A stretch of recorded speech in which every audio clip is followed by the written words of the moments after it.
إن الحمد لله والصلاة والسلام على رسول الله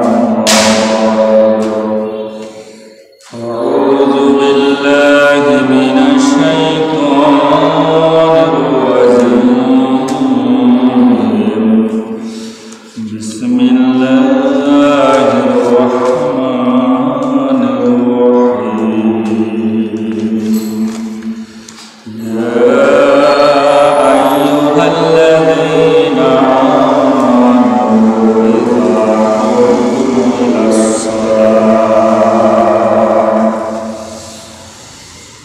فاغسلوا وجوهكم وأيديكم إلى المرافق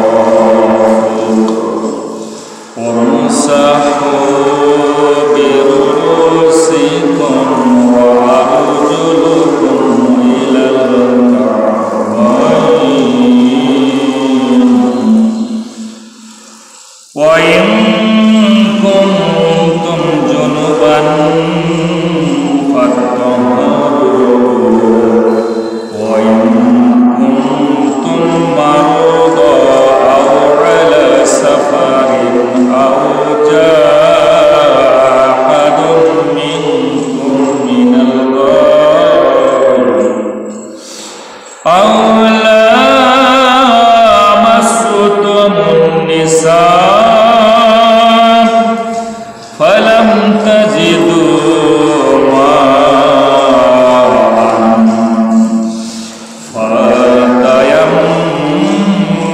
فتيمموا صعيدا طيبا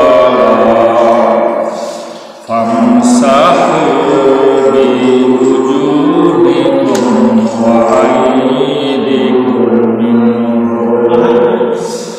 ما يريد الله ليجعل عليكم من حرج ولكن يريد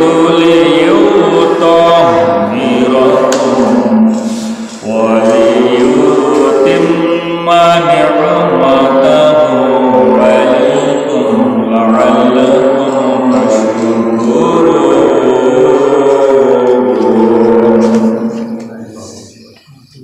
عن أبي مالك الأشعري رضي الله تعالى عنه قال قال رسول الله صلى الله عليه وسلم الطهور شطر الإيمان والحمد لله تملأ الميزان وسبحان الله والحمد لله تملأان أو تملأ ما بين السماوات والأرض والصلاة نور والصدقات برهان والصبر ضياء والقرآن حجة لك أو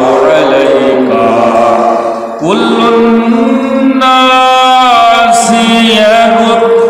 يغدو فبائع نفسه فموثقها أو موبقها إن الله وملائكته يصلون على النبي يا أيها الذين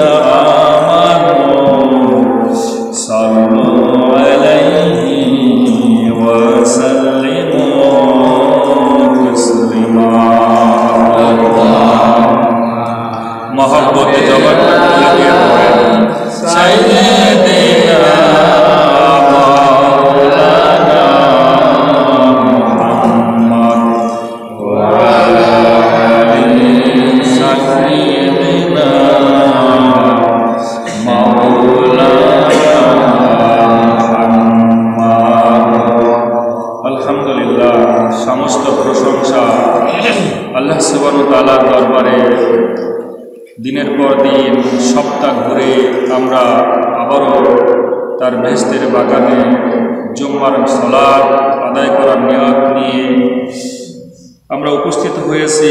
এজন্য আমরা রবের দরবারে খুশি হয়ে বলি আলহামদুলিল্লাহ। আল্লাহ সুবহানাহু ওয়া তাআলার কাছে আমরা অন্তর থেকে অ্যাপ্লিকেশন করি, দোয়া করি, দরখাস্ত পেশ করি। আজ বাংলাদেশের বিশেষ করে বন্যায় আক্রান্ত যে সকল ভাই বোনেরা ডুবেছে এবং অনেকেই অসহায় জীবনযাপন করতেছে, তাদের জন্য আমরা প্রাণ খুলে দোয়া করি। আল্লাহ সুবহানাহু ওয়া তাআলা যেন তাদেরকে হেফাজত করে, বলেন আমিন। সম্মানিত সেনগ্রামের সকল ধর্মপ্রাণ মুসলিম মা বোন ভাই বোনদের উদ্দেশ্যে আমি বলি, দেখেন আল্লাহ সুবহানাহু ওয়া তাআলা আপনাকে কত ভালোবেসেছে। প্রায় 10টা জেলা ডুবে গেছে, আরও অনেকগুলো জেলা ডুবার প্রায় ডুবতেছে এরকম একটা পর্যায়। 36 লক্ষ মানুষ পানিবন্দী, 36 লক্ষ আমার আপনার ভাই বোন আজ পানির সঙ্গে তাদের জীবনটা নিয়ে লড়তেছে, অথচ আমরা কত ভালো আছি। ও সেনগ্রামের মানুষ একটাবার লক্ষ্য করে দেখুন, এখানে নেই কোনো পানি, নেই কোনো বৃষ্টি, তেমন কোনো প্রতিকূলতা নাই, জীবনের কোনো আশঙ্কা নাই যে জীবন হারিয়ে যাবে।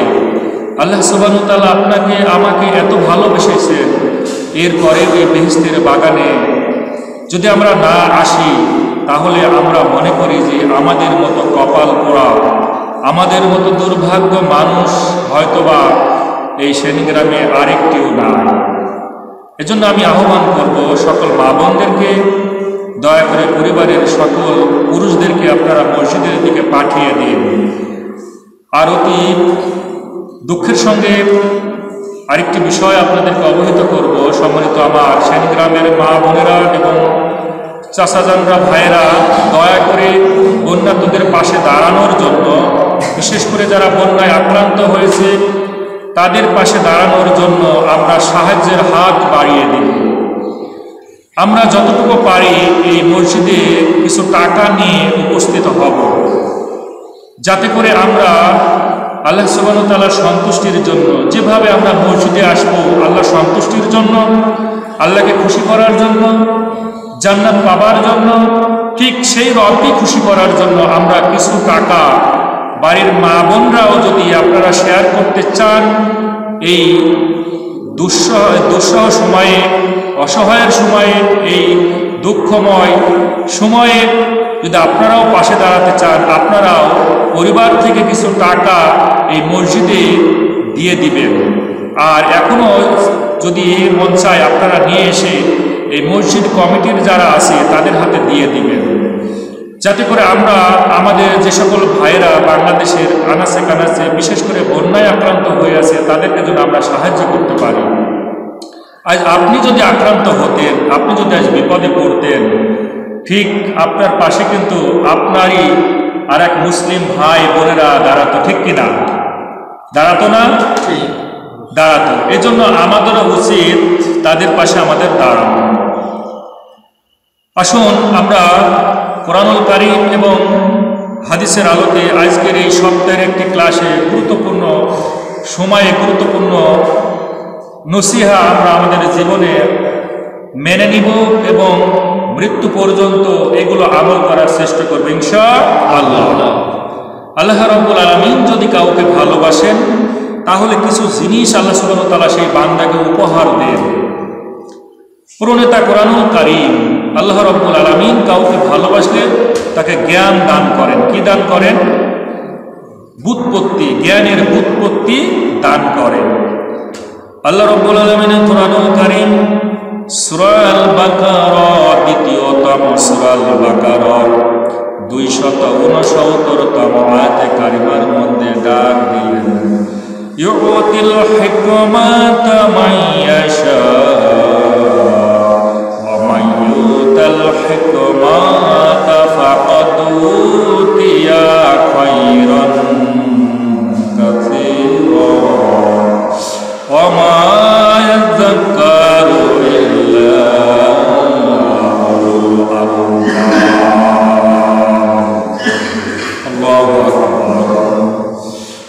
রাব্বুল আলামিন বললেন ইউতিল হিকমাতা মান ইয়াশা, আল্লাহ যাকে চান, যাকে পছন্দ করেন, যাকে ভালোবাসেন, আল্লাহ কিন্তু জ্ঞানের বুদ্ধি দেন, তাকে জ্ঞানবান দেন, তার জ্ঞানের একটা অংশ আল্লাহ দিয়ে দেন তার কল্যাণের জন্য। বলেন সুবহানাল্লাহ।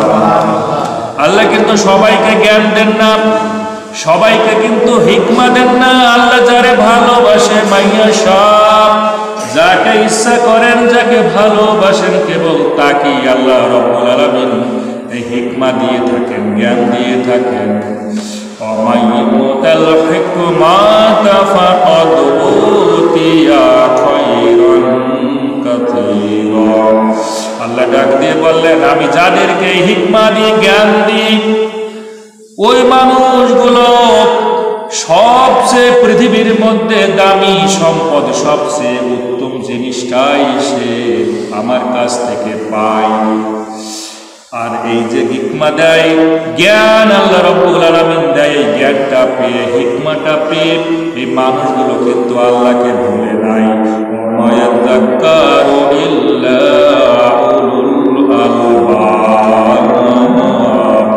আল্লাহ ডাক দিয়ে বললেন, এই মানুষগুলো হলো আমার দৃষ্টিতে জ্ঞানী মানুষ। বলেন সুবহানাল্লাহ। ওমা ইয়াযাক্কারু, এই মানুষগুলো আমার উপদেশগুলো মেনে নেয়, কারণ আমি তাকে জ্ঞান দিয়েছি, আমার উপদেশগুলো মেনে নেয়। যাক্কারু ওমা ইয়াযাক্কারু, তারা যখনই আজান হয়ে যায় মসজিদের দিকে একেবারে দ্রুত গতিতে চলে আসে। আমি তাকে জ্ঞান দিয়েছি, সে জানে, সে হিকমা নিয়ে সে জানে এই হিকমাটা কি কাজে লাগাতে হবে। আল্লাহ বললেন, এই মানুষগুলো যখন যে সময় আসে, আমি যখনই তাদেরকে ডাক দিই, আর এই ডাকে যখনই সে স্বতঃস্ফূর্ত হয়ে সারা জায়গায় সারা দিয়ে দেয়, আল্লাহ বললেন উলুল আলবাব, এই মানুষগুলো হলো, এই সমাজ হলো, এই জাতি হলো কি জাতি? জ্ঞানী জাতি। বলেন সুবহানাল্লাহ। এজন্য আমাদেরকে জ্ঞানী হতে গেলে আল্লাহ সুবহানাহু ওয়া তাআলা এই হিকমা পেয়ে আমরা যদি অন্যায় পথে ব্যয় করি, অপরাধ জগতে ব্যয় করি, তাহলে কিন্তু আল্লাহর দৃষ্টিতে আমরা কিন্তু জ্ঞানী হতে পারবো না। আল্লাহর হাবিব বিশ্বনবী বললেন, মান ইউরিদিল্লাহু বিহি খায়রান ইউফাক্কিহু ফিদ্দীন।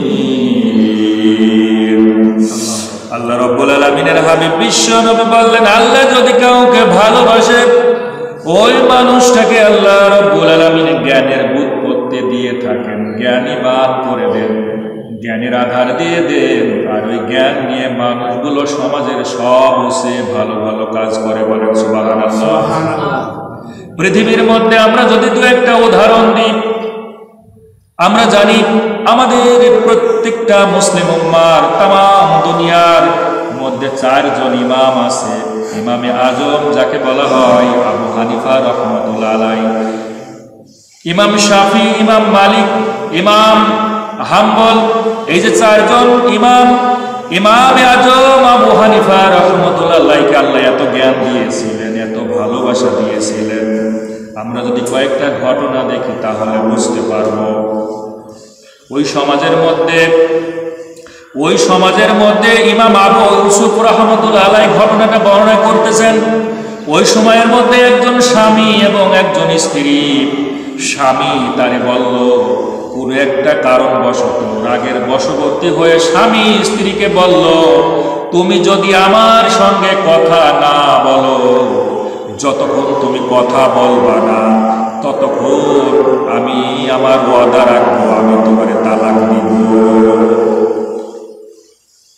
স্ত্রীও বলল, শোনো, তুমিও যদি আমার সঙ্গে আগে কথা না বলো, তুমিও যদি আমার সঙ্গে কথা না বলো, আমিও তোমার ভাত খাবো না। স্বামীও বলল, স্ত্রীও বলল। বিষয়টা এমন একটা পর্যায়ে চলে গেল, আলেমদের নজরে আসলো। ওই সময়কার সবচেয়ে বড় মাপের একজন আলেম ছিলেন হযরত সুফিয়ান সাউরি নামক একজন আলেম ছিলেন। আলেমের দরবারে যখন আসলেন, বিষয়টা সমাধান করার জন্য আলেমের কাছে যখন আসলেন, আলেম বলল, যেহেতু তোমরা প্রতিজ্ঞা করেছ কথা বলা লাগবে, কথা বললে প্রতিজ্ঞা ভঙ্গ হয়ে যাবে, স্বামী স্ত্রী আবার একত্রিত হতে পারবে, যদি কথা না বলো তাহলে তালাক হয়ে যাবে। বিষয়টা এত পর্যন্ত চলে গেল। এই বিষয়টা যখন অমীমাংসিত থাকলো, যেহেতু স্বামী বলেছে স্ত্রীকে যে তোমাকে আগে কথা বলা লাগবে, স্ত্রীও বলেছে তুমিও যদি আমার সঙ্গে কথা না বলো আমিও বলবো না, দুজনই জেদ করেছে। আমাদের সমাজেও কিন্তু দেখা যায় স্বামী স্ত্রীদের মধ্যে এই রকমের মনোমালিন্য হয় কি হয় না? হয় না? হয়, মনোমালিন্য হয়ে যায়। এক পর্যায়ে এই বিষয়টা ইমামে আজম আবু হানিফা রাহমাতুল্লাহ আলাইহির দরবারে চলে গেল। ইমামে আজম সমস্ত ঘটনা শুনলেন এবং বললেন, শোনো, তুমি তোমার স্ত্রীকে নিয়ে একেবারে সঙ্গে সঙ্গে সংসার করো, কোনো সমস্যা নাই। তোমাদের যে প্রতিজ্ঞা ছিল প্রতিজ্ঞা ভঙ্গ হয়ে গিয়েছে। এই বিষয়টা যখন হযরতে সুফিয়ান সাওরীর কাছে গেল, তিনি বললেন, আবু হানিফা, তুমি কি হারামকে হালাল করতে চাও? যেখানে আমি সমাধান দিয়েছি তাদের কথা বলা লাগবে, অথচ তুমি কথা না বলে স্বামী স্ত্রীর সঙ্গে কথা বলে নাই, স্ত্রীও স্বামীর সঙ্গে কথা বলে নাই, না বলার পরেও তুমি কিভাবে তাদের সংসারে স্বামী স্ত্রীর কথা বলতে পারো? এবার ইমামে আজম আবু হানিফা রাহমাতুল্লাহ আলাইহি বললেন, শোনো, স্বামী যখন স্ত্রীকে বলেছিল তুমি যদি আমার সঙ্গে কথা না বলো আমিও তোমার সঙ্গে কথা বলবো না, এরপরই কিন্তু স্ত্রী বলেছিল তুমিও যদি আমার সঙ্গে কথা না বলো আমিও তোমার সঙ্গে কথা বলবো না। তার মানে স্বামীর পরে স্ত্রী কথা বলেই ছিল, ঠিক না? আবার স্ত্রীর পরে যদি স্বামী কথা বলে তাহলে তো ভঙ্গ হয়ে গেল। এই কথাটা শোনার সঙ্গে সঙ্গে ওই সময়কার ইমাম সুফিয়ান সাওরী রাহমাতুল্লাহ আলাইহি তিনি বললেন, আবু হানিফা এতটা জ্ঞানীবান, এতটা জ্ঞান অর্জন করেছে, আমার তো মনে হয় ওই রাস্তায় পৌঁছানো পর্যন্ত আমাদের সম্ভব হয় না। সুবহানাল্লাহ বলবেন। তার মানে আল্লাহ যাকে জ্ঞান দেন পৃথিবীর কারোর ক্ষমতা নাই, সেই জ্ঞানটাকে ছিনিয়ে নিতে পারে। আরেকটি ঘটনা, ইমামে আজমের জীবনে আল্লাহ এত পরিমাণ জ্ঞান দিয়েছিলেন ইমামে আজম আবু হানিফা রাহমাতুল্লাহ আলাইহি। একবার ওই সমাজে বিবাহ অনুষ্ঠান হয়েছে, ঘটনাটা চমৎকার, শুনে রাখুন। ওই সমাজে বিবাহ হয়েছে দুজন, একজনের দুটো মেয়ে আবার একজনের দুটা ছেলে। একই পরিবারের দুই বোনকে আর একটা পরিবারের দুই ভাই বিবাহ করেছে। এরকম তো ঘটনা আমাদেরও ঘটে, তাই না? দুই বোনের সঙ্গে দুই ভাইয়ের বিবাহ হয়। বড় ভাইয়ের সঙ্গে এক বোনের, ছোট ভাইয়ের সঙ্গে আর এক বোনের বিবাহ হয়েছে। বাসর ঘরে গিয়েছে, বাসর ঘরে উল্টাপাল্টা হয়ে গিয়েছে, বুঝতে পারে নাই যে স্বামীর সঙ্গে তার বিবাহ হয়েছে, মেয়েটা সেই স্বামীর ঘরে না গিয়ে চলে গেছে আর একজনের ঘরে, আর আরেকজন চলে গিয়েছে আর একজনের ঘরে, মানে উল্টা পাল্টা হয়ে গিয়েছে। বুঝতে পারছেন? দুজনে উল্টা পাল্টা হয়ে গেছে। সকালবেলায় ঘুম থেকে উঠে দেখে, পরিবারের বাবা মা দেখে তার যে স্বামী তার ঘরে না গিয়ে বরং অন্যের ঘরে গিয়েছে, আবার তার ছোট মেয়ে তার সঙ্গে যার বিবাহ হয়েছে তার ঘরে না গিয়ে বরং অন্যের ঘরে গিয়েছে, মানে উল্টা পাল্টা হয়ে গিয়েছে। এখন সমাধান কি?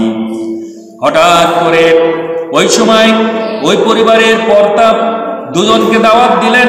ওই সময় অনেকগুলো আলেমে দ্বীন উপস্থিত হলেন। একজন নয়, দুইজন নয়, বেশ কয়েকজন আলেমে দ্বীন কিন্তু উপস্থিত হয়েছিলেন।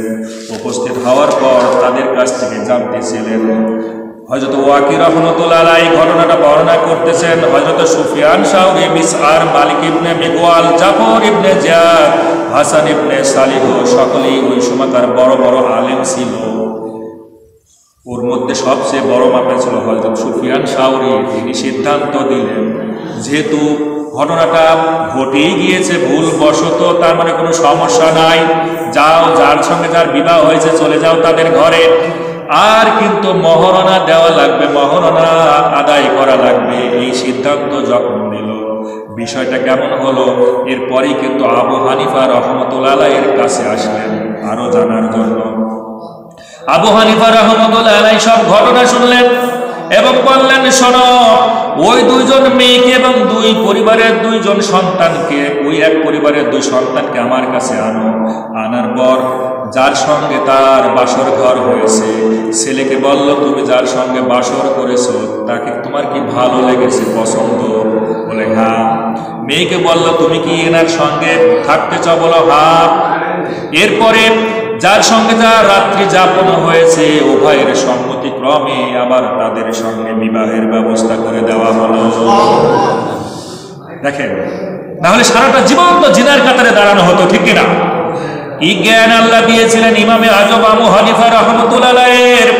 এত জ্ঞান আল্লাহ দিয়েছেন আজকের সমাজেও। আমার যুবক ভাইরা, যুবতী বোনেরা, যদি কোরআনুল কারীমের কাছে আমরা আসতে পারি, আল্লাহ রাব্বুল আলামিন আমাদেরকেও জ্ঞানী সমাজের মধ্যে অন্তর্ভুক্ত করে নেবে, ঠিক কিনা? আজও আমাদেরকে জ্ঞানের ভিতরে অন্তর্ভুক্ত করে নেবে। 3 নম্বরের একটা ঘটনা, অসংখ্য ঘটনা, এর মধ্যে আরেকটি ঘটনা, ইমামে আজম আবু হানিফা রাহমাতুল্লাহ আলাইহির এই পর্যন্ত ফতোয়াটা আসেনি, কিন্তু একজন পাগলি, একজন ব্রেন নষ্ট একটা মেয়ের সঙ্গে একজনের বিবাহ হয়েছিল। আমরা তো জানি সমাজের অনেক মায়েদের ব্রেন খারাপ হয়ে যায়, হয়তো কিছুদিন পর ব্রেনে ট্রাবল দেয়, পাগলি হয়ে যায়। এই রকমের একজন পাগলির সঙ্গে তার যখন ঘর সংসার হচ্ছিল, তার স্বামীকে রাগের বশে হোক বা পাগলামি জনিত কারণে হোক একটা গালি দিয়েছিল। গালিটা হলো, তোমার মা দুইজন জিনাকারীর সন্তান। এই কথাটা বলেছিল স্বামীকে। স্বামীকে কি বলেছিল? দুইজন জিনাকারী সন্তান। তার স্বামীকে এই কথাটা বলতেছে, তার মানে তার মাকে জিনাকারীর কাতারে দাঁড় করেছে। এই পাগলি যখন এই কথা বলল, সঙ্গে সঙ্গে ওই সময় হযরতে সুফিয়ান সাউরি রাহমাতুল্লাহ আলাইহির কাছে গেলেন। তিনি সিদ্ধান্ত দিলেন, ওই সময় ইমাম সিদ্ধান্ত দিলেন তাকে শাস্তির আওতায় নিয়ে আনবেন, তাকে 2 ধরনের শাস্তি দেওয়া হলো। এই কথাটা যখন ইমামে আজম আবু হানিফার কাছে চলে গেল, আবু হানিফা রাহমাতুল্লাহ আলাইহি তখন বললেন, শোনো, ইমাম যে সিদ্ধান্ত দিয়েছে এটা চরম ভুল করেছে।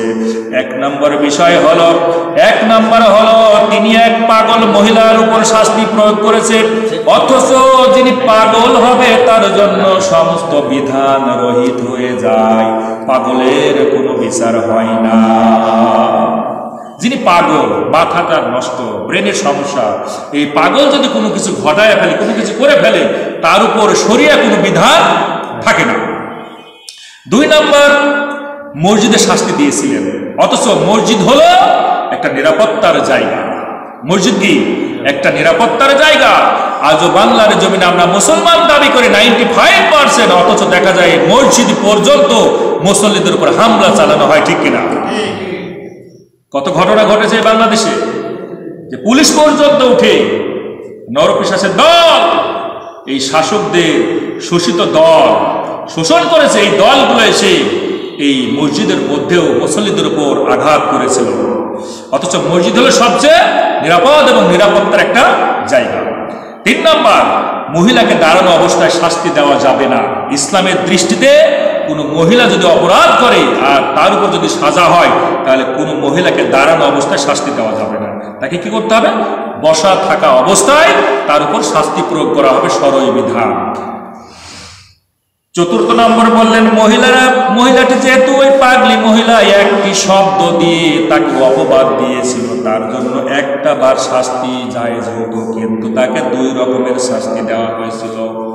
5মতম হলো, অপবাদটা দিয়েছিল তার স্বামীকে, তার মায়ের ব্যাপারে, কিন্তু তার মা বাবা তো মারা গিয়েছে, মারা গেলে তো সে আর অধিকার রাখে না অভিযোগ করার, যার কারণে এই অভিযোগটা বাতিল হয়ে যেত।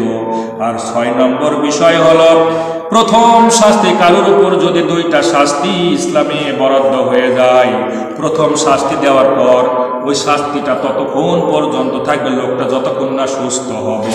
সুস্থ হবার পর আবার দ্বিতীয় শাস্তি তার উপর কার্যকর করা লাগে।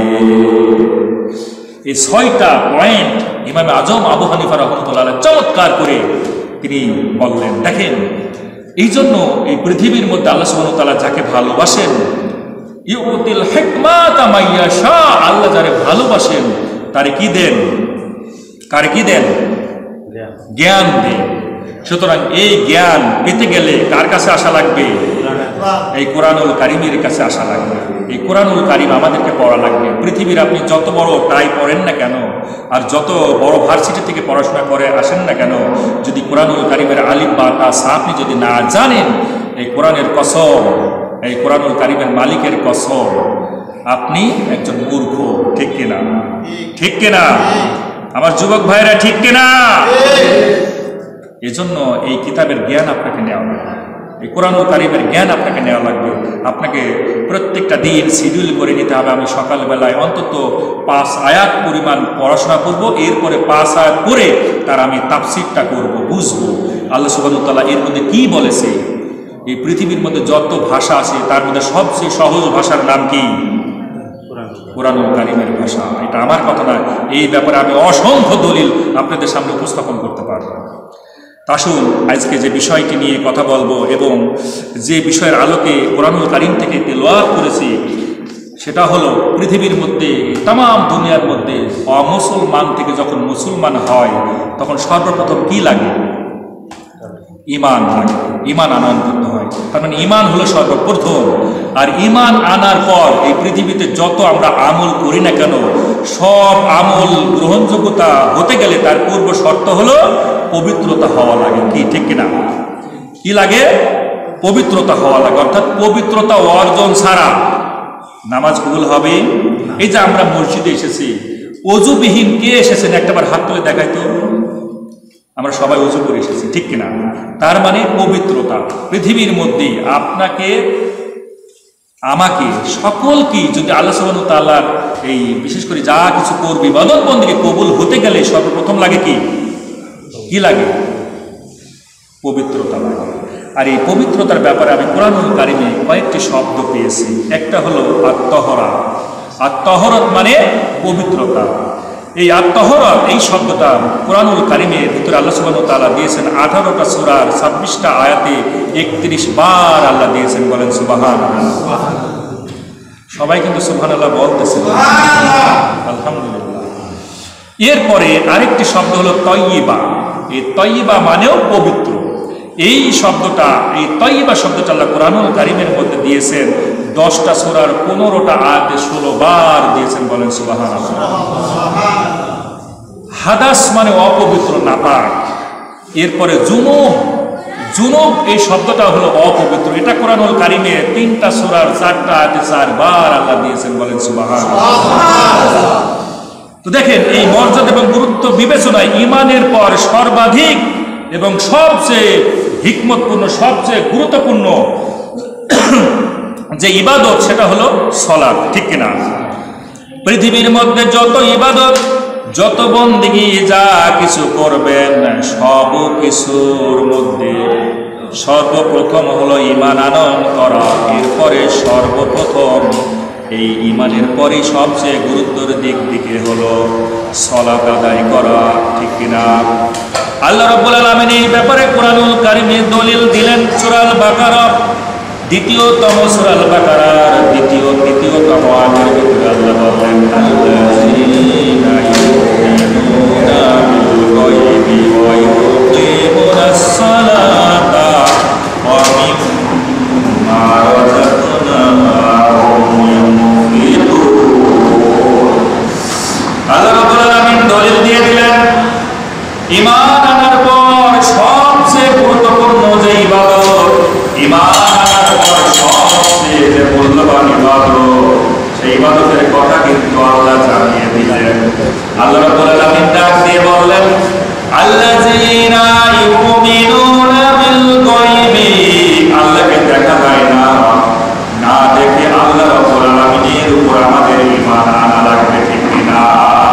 ওয়া ইউকিমুনাস সালাতা ওয়া মিম্মা রাযাকনাহুম ইউনফিকুন।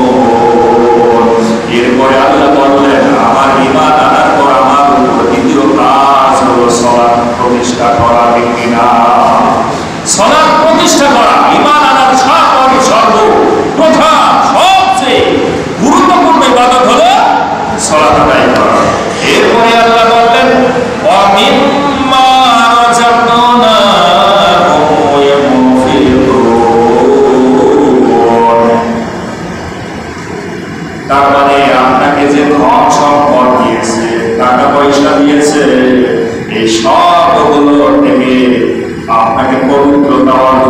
করতে হলে এইখান থেকে খরচ করতে হবে। এই কথাটা কার? জবানটা খুলে দিয়ে সকলকে বলা লাগবে। আল্লাহ বললেন আমার উপর ঈমান আনার পর সালাত প্রতিষ্ঠা করা লাগবে। আমরা সালাতের জন্য কিন্তু এখানে উপস্থিত হয়েছি। এরপরে আল্লাহ রাব্বুল আলামিন বললেন সালাত প্রতিষ্ঠা করার পর একটু কথা বলবেন না? শোনো, সালাত প্রতিষ্ঠা করার পর তারপরে তোমাদের উপর সবচেয়ে গুরুত্বপূর্ণ হলো ওয়ায়ুফিরুনা ওয়ায়ুকিমুনাস সালাতা ওয়া মিম্মা রাযাকনাকুম ইউনফিকুন।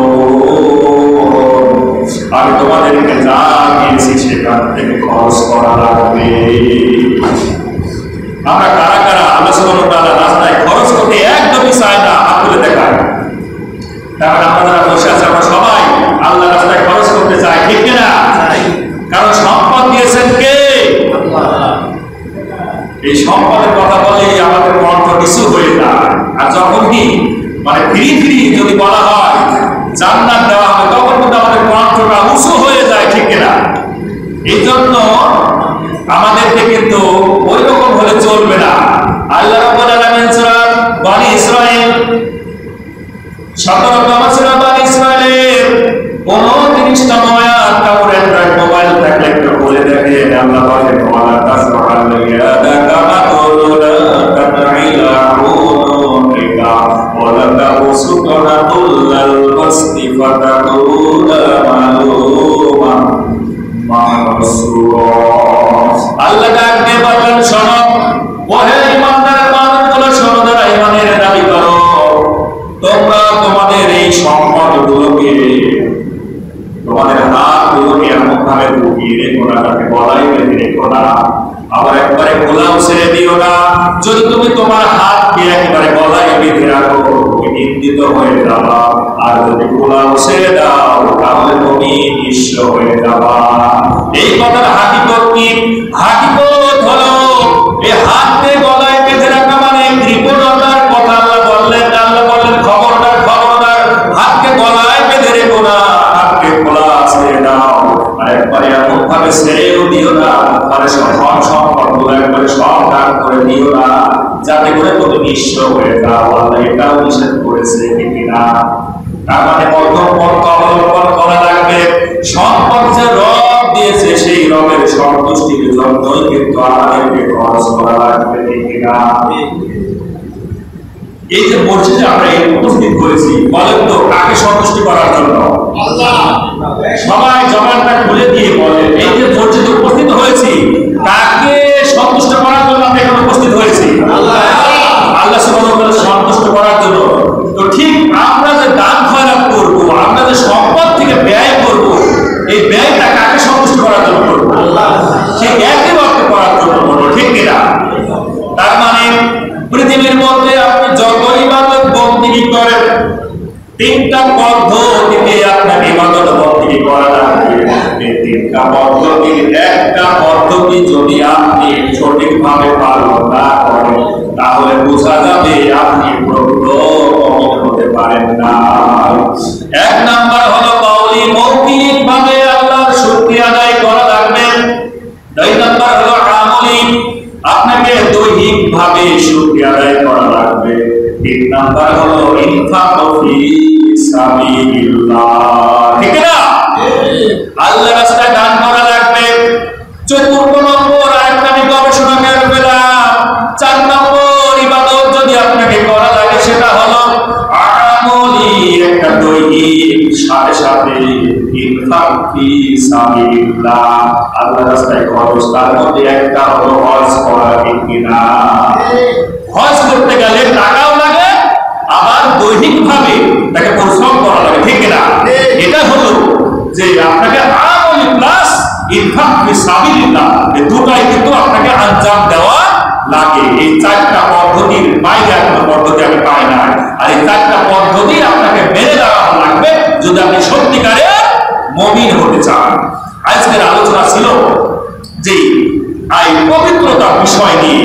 এই পবিত্রতার বিষয়ে অনেকগুলো সংজ্ঞা এখানে দেওয়া হয়েছে। বিশেষ করে এই যে কোরআনুল কারিমে এই পবিত্রতা হাদিসের ভিতরে আসতেছে যে পবিত্রতা অর্জন অর্থাৎ সালাতের পূর্ব শর্ত, সালাত আদায় করা বা আমাদের যত রকমের আমল আছে সকল আমলের পূর্ব শর্ত হচ্ছে আমাদেরকে পবিত্রতা অর্জন করা লাগবে। কারণ পবিত্রতা অর্জন ছাড়া কখনোই সম্ভব নয়। সালাত গ্রহণযোগ্য হওয়ার জন্য, সালাত শুদ্ধ হওয়ার জন্য পূর্ব শর্ত কি লাগে? ওযু। ওযু লাগে না? আর ওযু মানিতে হলো আমাদের পবিত্রতা অর্জন করতে হবে। আল্লাহ রাব্বুল আলামিন কোরআনুল কারীম সূরা আল-মাইদা পঞ্চমতম সূরা আল-মাইদার ৬ষ্ঠতম আয়াতের ভিতরে ডাক দিলেন, ইয়া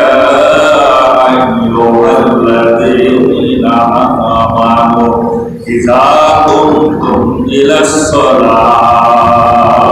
এটা ডাকটা কার? এটা ডাকটা কার? আল্লাহ ডাক দিলেন, তার মানে যারা তোমরা ঈমানের দাবি করো, মুমিন দাবি করো, আমি তোমাদেরকে মেসেজ দিতেছি। 20টা সূরা 89টা আয়াতে 89টা মেসেজ দিয়েছেন। তার মধ্যে একটা মেসেজ হলো ইজা কুনতুম, যখন তোমরা দাঁড়ায় যাবা ইলাস সালাত, নামাজের জন্য যখন দাঁড়ায় যাবা তখন তোমাদের কাজ কি?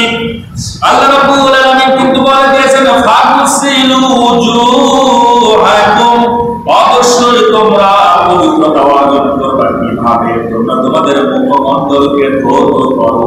ফাগসিলু, পবিত্র হও। উজুহাকুম, তোমাদের মুখমণ্ডলটাকে ধৌত করে। তার মানে ওযুর প্রথম শর্ত কি? ওযুর ফরজ কয়টা? 4টা। 1 নাম্বার হলো মুখকে সুন্দর করে ধৌত করতে হবে, ধুতে হবে।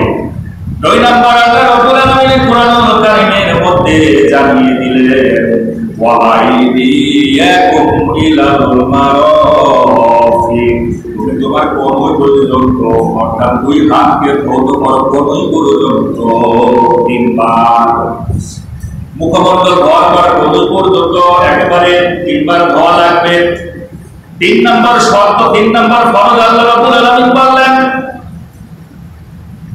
3 নম্বর বললেন আমসাহু বিরুসিকুম, মাথা মাসাহ করা লাগবে। অর্থাৎ মাথার যে অংশটা আছে হাত পানিতে ভিজানোর পর মাসাহ করা, এটা একটা ফরজ। তার 3টা ফরজ।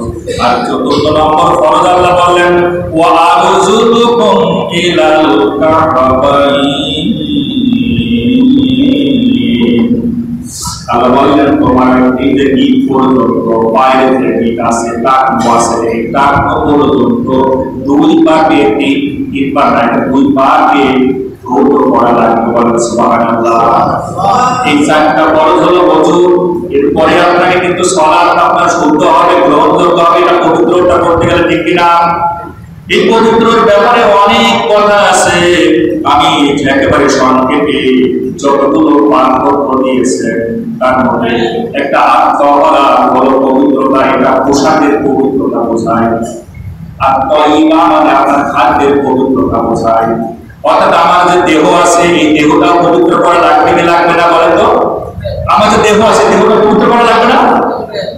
লাগে। মানে দেহ একটা পবিত্র করা, দেহটা বেঁচে থাকে খাবারের উপরে, ঠিক কিনা?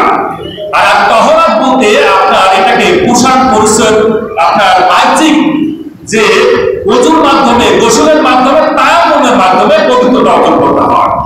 এই তহরাত বলা হয়, অর্থাৎ পবিত্রতা। আর তাইয়্যিবা শব্দটা কোরআনুল কারীমে যেখানে দিয়েছেন সেখানে আল্লাহ বলেছেন ইয়া আইয়ুহান নাস কুলু মিম্মা তাইয়্যিবা হালালান তাইয়্যিবা, কুলু মিম্মা ফিল আরদি হালালান তাইয়্যিবা, তোমরা পৃথিবীর মধ্যে হালাল খাবারগুলো খাও। তার মানে এই খাবারের মাধ্যমে আমাদের দেহটা কি হয়? পবিত্রতা হয়। তার মানে এখান থেকে আমরা একটা ক্লিয়ার হতে পারি যে পবিত্রতা অর্জন করতে গেলে 2 ভাবে করা লাগে। একটা হলো ওযু, গোসল আর তায়াম্মুমের মাধ্যমে, যা সূরা মাইদা ডিটেইলস দেওয়া আছে, আমি ইনশাআল্লাহ পরবর্তীতে জানাবো। আর দ্বিতীয় হলো আমাদের দৈহিকভাবে পবিত্রতা অর্জন করা লাগে। অর্থাৎ দেহটাকে পবিত্রতা করতে হবে। দৈহিক পবিত্রতা অর্জন করতে গেলে হালাল খাবার খাওয়া লাগবে। অর্থাৎ জান এবং মাল এই 2টারই কি লাগে? 2টারই কি লাগে? পবিত্রতা অর্জন করা লাগবে, ঠিক কিনা?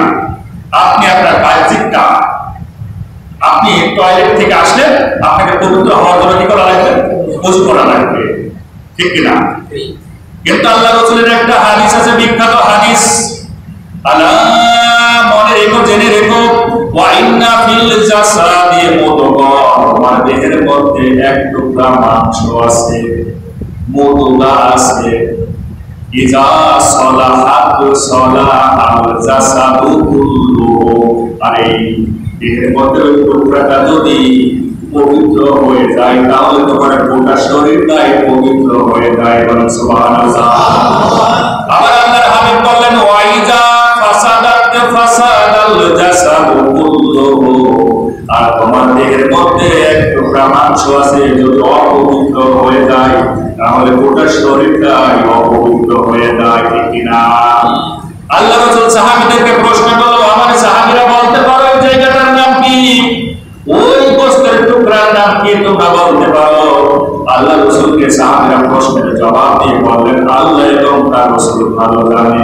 আল্লাহ রাসূল বললেন, ও আমার সাহাবীরা শুনে রাখো, আলা ওয়া হিয়াল কলবু, ওই জায়গার নাম হলো কলব। সুবহানাল্লাহ বলবেন। এটা হলো কলব, অর্থাৎ আপনার ভিতরে এক টুকরো মাংস যদি পবিত্র থাকে ওটা বডিটাই পবিত্র। আর এটা পবিত্র করতে গেলে কি লাগে? হালাল খাবার খাওয়া লাগে, আর সালাত এর পূর্ব শর্ত ওযু করা লাগে। আপনার জন্য গোসল ফরজ হয়ে গিয়েছে, আপনি স্ত্রী সহবাস করেছেন, লা মাসকুন নিসা, আপনি স্ত্রী সহবাস করেছেন, আল্লাহ বললেন কি করো, তুমি এবার গোসল করো। গোসল করে তুমি কি হলো? পবিত্রতা অর্জন করতে পারবা।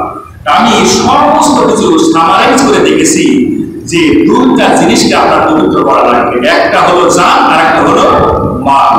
একটা কি? জান, আর একটা হলো মাল। এই জান বলতে আমার দৈহিক বিষয়ে যা কিছু আছে এটা পবিত্র করা লাগবে। আর মাল বলতে এই মালের আবার পাঁচটাই আছে। মাল মানে নেকটার স্ত্রী, মাল মানে ধন সম্পদ টাকা পয়সা, মাল মানে অস্ত্র শস্ত্র, মাল মানে লোকবল মানে লোকজন লাঠি সোটা, আর মাল মানে ক্ষমতা। এই পাঁচটায় আপনার পবিত্র করা লাগবে। যেটা আমরা দেখেছি এই বাংলার জমিনে এই মালকে তারা পবিত্র করেছিল না, তাদের যে ক্ষমতা ছিল এই ক্ষমতার অপব্যবহার করেছিল, যার কারণে আল্লাহ ক্ষমতা ছিনিয়ে নিয়েছে। ঠিক কিনা? এই জন্য জান এবং মাল দুটাই পবিত্র করা লাগবে। এখন মাল পবিত্র হয় কি করলে? দান খয়রাতের মাধ্যমে। ঠিক কিনা? এই কথাটা কার? আল্লাহ সুবহানাহু ওয়া তাআলা।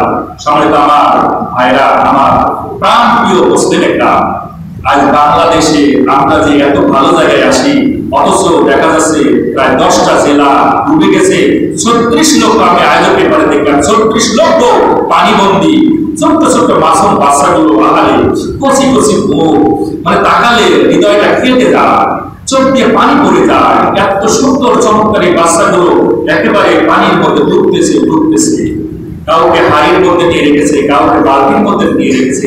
আপনি একটা ফিলিংস আসেন তো, আপনার বাচ্চাটা যদি এই অবস্থায় থাকতো, আমার মা আমার যেটা যদি এই অবস্থায় থাকতো, আমরা কি এটা সহ্য করতে পারতাম না। এজন্য আমাদেরকে পবিত্র করতে হলে, আমার জান মানে আমি নিজেকে পবিত্র করতে গেলে এবং আমার সম্পদকে পবিত্র করতে গেলে অবশ্যই আল্লাহ যে বিধান দিয়েছেন সেটা করা লাগবে। আল্লাহ রাব্বুল আলামিন জানিয়ে দিলেন, অনেক মানুষ, অনেক ভাইরা আছে, অনেক মুসলমান আছে, আমি তো গরিব মানুষ, কিভাবে দান করবো? দান করার মতো তো ক্ষমতা আমার নাই। কিন্তু আল্লাহ কোরআনুল কারীম সূরা আলে ইমরান 3তম সূরা আলে ইমরানের 134তম আয়াতের প্রথমে আল্লাহ বলেন, আল্লাযীনা ইউনফিকুনা ফিস-সাররাই ওয়াদ-দাররাই, তোমরা আল্লাহর রাস্তায় দান করবা সচ্ছল অবস্থায় এবং অসচ্ছল অবস্থায়। কয়টা অবস্থায়? সচ্ছল অবস্থায়, অসচ্ছল অবস্থায়। দান করার 4টা শর্ত আমি কোরআন থেকে গবেষণা করে পেয়েছি। 1 নম্বর হলো তোমার ধন সম্পদ থাকলেও তোমাকে দান করা লাগবে। কার কথা? আল্লাহ। এবং তোমার ধন সম্পদ না থাকলেও আল্লাহর রাস্তায় দান করা লাগবে। এই কথা কে বলেছেন? আল্লাহ। 3 নম্বর, তুমি প্রকাশ্যেও আল্লাহর রাস্তায় দান করতে পারো, গোপনেও তুমি আল্লাহর রাস্তায় দান করতে পারো। 4টা প্রসেসের মধ্যে তোমাকে দান করা লাগবে। এজন্য আমার সম্মানিত ভাইরা, আসুন আমরা এই বন্যাদের পাশে দাঁড়াবো। যে সকল মানুষগুলো আজ কষ্টের মধ্যে আছে, এরা কিন্তু আমার ভাই, আপনার ভাই। ঠিক কিনা? আমরা একই আপনার মানুষ। একই কাতারের মানুষ, একই উম্মাহ, বিশ্বনবীর একই উম্মাহ। সুতরাং আমরা আমাদের অন্তরখানাকে নরম করে দিয়ে ইনশাআল্লাহ, আমি আগেই ঘোষণা দিয়েছিলাম আপনাদেরকে, যাই হোক সময় 5 মিনিট, এই 5 মিনিটের মধ্যে আমরা ইনশাআল্লাহ দান করাগুলো একটু বাড়িয়ে দেবো। আমার আজকে আপনাদের যা আছে পকেটে, দয়া করে এই বন্যাতদের জন্য ঈদের এই টাকাগুলো পাঠিয়ে দিবে, ওদের জন্য পাঠিয়ে দিবে। আর এরপরেও কোটার টাকা না দিয়ে কোটার টাকাটা এই তো দিয়ে যায়, আর আপনাদের একটা মেসেজ দেয়, সেটা হচ্ছে এই টাকা বন্যা দুর্গত এলাকায় একটা ফান্ড খোলা হয়েছে এবং সেই নাম্বার আমরা জোগাড় করেছি। আল্লাহ তৌফিক দিলে পরে আমরা এখান থেকে যা কিছু পাবো ইনশাল্লাহ সেখানে জমা দেবো, কোনো বিফলে যাবে না ইনশাল্লাহ। আপনারা এটা নিশ্চিত থাকেন যে যা দিবেন, যেমনি দিবেন অমনি আমরা টাকা আপনার নিয়ম দান করার, আপনি দান করে দিয়েছেন, এর জন্য আপনি সওয়াব অবশ্যই পাবেন, এটা ইনশাআল্লাহ পাবেন। এর জন্য আমরা তারপরেও আমরা এই যে মুয়াজ্জিন সাহেব 2000 টাকা তুলেছে বাড়ি থেকে, এরা বাড়ি থেকে 2000 টাকা দিয়েছে, অলরেডি 2000 টাকা আমাদের কালেকশন হয়েছে। এখন আপনারা যে যা পারেন মন থেকে অন্তর থেকে তাদের খাওয়া করার জন্য, তাদের বাঁচার জন্য আপনারা দেন। কারণ যে অবস্থায় দেখতেছেন টিভিতে, যে অবস্থায় চলতেছে আপনারা দেখছেন। আমরা অনেক সময় চায়ের দোকানে গেলে কিন্তু একজন মানুষকে সাথে করে নিয়ে গেলে 50 টাকা 100 টাকা ঘুরিয়ে যায় না, এই জন্য আমরা যতটুকু পারি, আল্লাহ আপনাদেরকে সম্মান দিয়েছেন, দান করবেন। এই সম্মান দেওয়ার মালিক আল্লাহ, নেওয়ার মালিক আল্লাহ।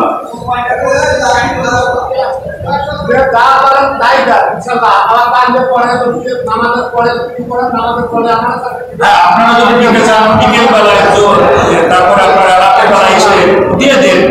এই যে সঙ্গে তো মসজিদের জিনিস দায়িত্ব আছে।